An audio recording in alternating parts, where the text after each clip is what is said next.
आज के इस कार्यक्रम में जो भाई संजय गुप्ता द्वारा आयोजित किया गया है, हमारे बीच उपस्थित हमारी हरियाणा की मंत्री बड़कल की लोकप्रिय विधायक छोटी बहन सीमा त्रिपाठी, हमारे फरीदाबाद के लोकप्रिय विधायक भाई नरेंद्र गुप्ता जी, आदरणीय जगन रामपाल जी, हमारे फरीदाबाद के निवर्तमान deputy mayor Manmohan Garg ji, RW के अध्यक्ष वर्मा जी, चक्रवर्ती जी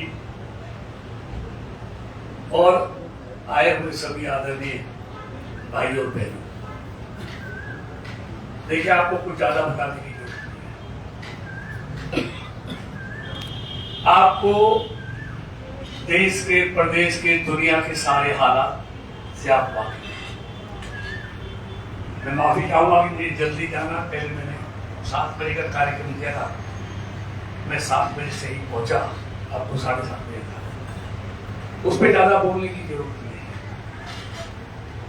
है। इन 10 सालों में देश में जो भी परिवर्तन आया है, क्या दुनिया का नजरिया भारत के प्रति जो बदला है, उसको आप हर देशवासी महसूस कर।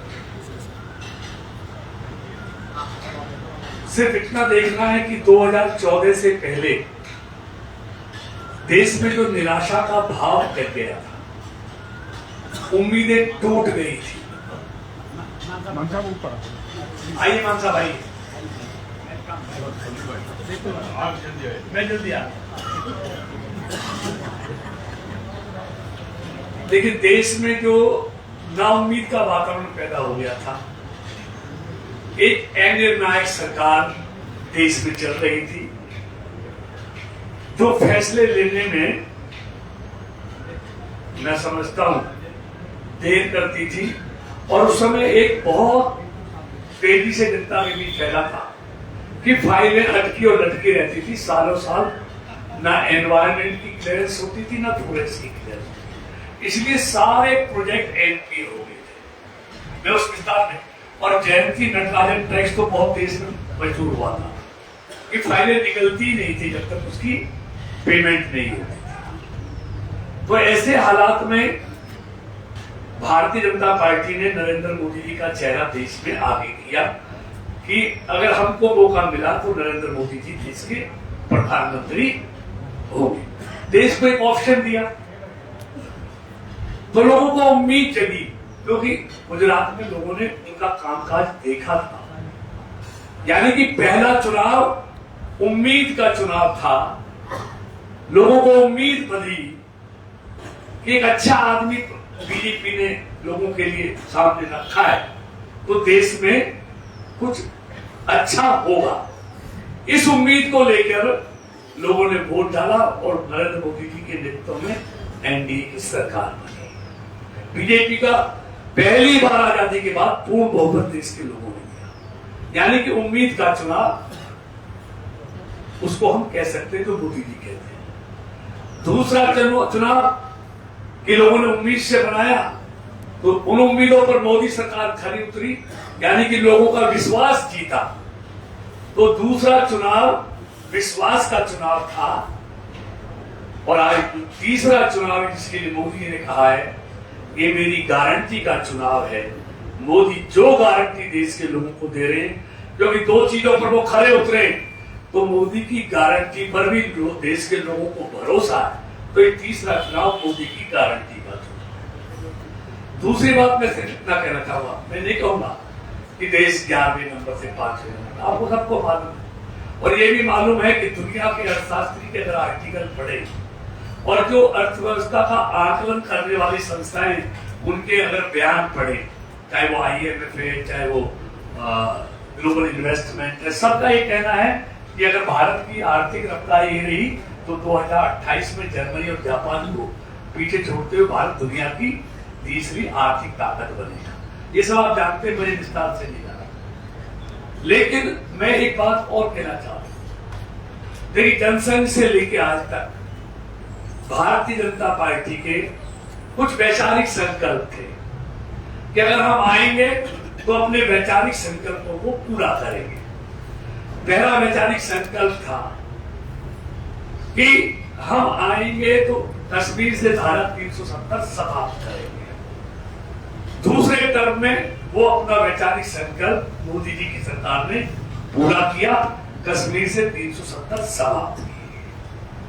दूसरा वैचारिक संकल्प था सीए, नागरिक संहिता संशोधन विधेयक, जिसमें पाकिस्तान और बांग्लादेश से सताए हुए हिंदू जो भारत में आ गए थे उनको भारत की नागरिकता देनी, वो वैचारिक संकल्प भी भारतीय जनता पार्टी ने पूरा किया। तीसरा वैचारिक संकल्प था हम आएंगे तो राम मंदिर बनने के मार्ग को प्रशस्त करेंगे। सुप्रीम कोर्ट के फैसले के बाद राम मंदिर का मार्ग प्रशस्त हुआ और बड़ी शांति से राम मंदिर भी बना और रामलला विराजमान हुए। अभी चौथा वैचारिक संकल्प और बचा है भारतीय जनता पार्टी का, वो है यूसीसी, यूनिवर्सल सिविल कोड। और हमारा जो अभी संकल्प पत्र भारतीय जनता पार्टी का आया है उसमें मोदी जी ने ये गारंटी दी है कि कुछ राज्यों ने को काम शुरू कर दिया है कि तीसरे टर्म में हम जो यूनिवर्सल सिविल कोड है, एक देश एक कानून समान नागरिक संहिता, उसको हम तीसरे टर्म में देश में लागू करेंगे। और ये भरोसा मोदी जी पर है कि जो कहते हैं वो करते हैं। तो मतलब हमने अपने वैचारिक संकल्प भी पूरे किए हैं, देश को आर्थिक तौर पर भी आगे बढ़ाया है। अब मैं इंफ्रास्ट्रक्चर के बारे में कहूं, एयरपोर्ट डबल हो गए, रेलवे लाइनों का दोहरीकरण दूसरा हो गया, इलेक्ट्रिफिकेशन तीसरा हो गया, हाईवे 36 किलोमीटर पर डे की रफ्तार से बन रहे हैं, 1300 रेलवे स्टेशनों का रीडेवलप किया जा रहा है, 1500 रेलवे फाटकों को समाप्त किया जा रहा है, यूनिवर्सिटी हो, मेडिकल कॉलेज हो, एमबीबीएस, एमडी, ग्रामीण सड़कें तब दुगनी बनी। तो मेरा कहने का मतलब है इन 10 सालों में देश की अर्थव्यवस्था को भी मजबूत किया है और देश के जो हमारा सांस्कृतिक विरासत है उसको भी मजबूत करने का काम मोदी जी की सरकार। अयोध्या नहीं, आप काशी का कॉरिडोर देखिए, आप केदारनाथ, बद्रीनाथ, सोमनाथ, उज्जैन का महाकाल को देखिए, हर धार्मिक स्थल को बिल्कुल जीर्णोद्धार किया जा रहा है और सबको राष्ट्रीय राजमार्गों से जोड़ा जा रहा है। तो देखिए, दशकों के बाद देश को एक दुनिया में आज मोदी जी का लोकप्रियता में कोई मुकाबला नहीं है। तो हमें विस्तार से सारी बातें नहीं क्योंकि मुझे जाना है, लेकिन दो बातें कहकर अपनी बात को समझूंगा कि नरेंद्र मोदी आज दुनिया का सबसे लोकप्रिय नेता मेरे कहने से नहीं है। जो अमेरिका की रेटिंग एजेंसी है जो हर साल दुनिया के नेताओं का लोकप्रियता का सर्वेक्षण करती है, ये उसका 3 साल से उसका सर्वे कहता है कि आज दुनिया का सबसे लोकप्रिय नेता आज रक्षा के क्षेत्र में देखिए, आज भारत किस तेजस जैसे विमान आज भारत में बनने लगे। आज मिसाइल, ब्रह्मोस मिसाइल जिसकी पहली खेप दुनिया को कल ही एक्सपोर्ट हुई है, वो हमने बनाई है और दुनिया को हम बेच रहे हैं। मतलब हर क्षेत्र में। और देखिए ये पहली बार है कभी अमेरिका, फ्रांस और रशिया जैसे देश कभी अपनी टेक्नोलॉजी किसी देश के साथ साझा नहीं करते थे। पहली बार वो देश भारत के साथ अपनी टेक्नोलॉजी को साझा करने के लिए तैयार हुए हैं। उनके सहयोग से टेक्नोलॉजी आएगी, जेट भी भारत में बनेंगे, ड्रोन भी भारत में बनेंगे, ये सब चीज भारत में बनेगी। मतलब एक तेजी से बढ़ता भारत। तो मेरा इतना ही कहना है कि दशकों के बाद देश को एक दिशा देने वाला, आगे बढ़ाने वाला नेतृत्व मोदी जी के रूप में मिला है। तो सवाल एक स्थिर सरकार देना है या अस्थिर सरकार देना है। अस्थिर सरकार हमने कितने सालों देखी, 47 सरकार हो, मतलब 40 साल बाद देश में पहली बार एक दल की सरकार मोदी जी के नेतृत्व में। और उस स्थिर सरकार के आपने परिणाम देखे, निर्णयों में तेजी देखी, कामों में गति देखी, निर्णय भी तेजी से, काम भी तेजी से। तो एक स्थिर सरकार के, स्टेबल सरकार के देश को बहुत फायदा होते हैं।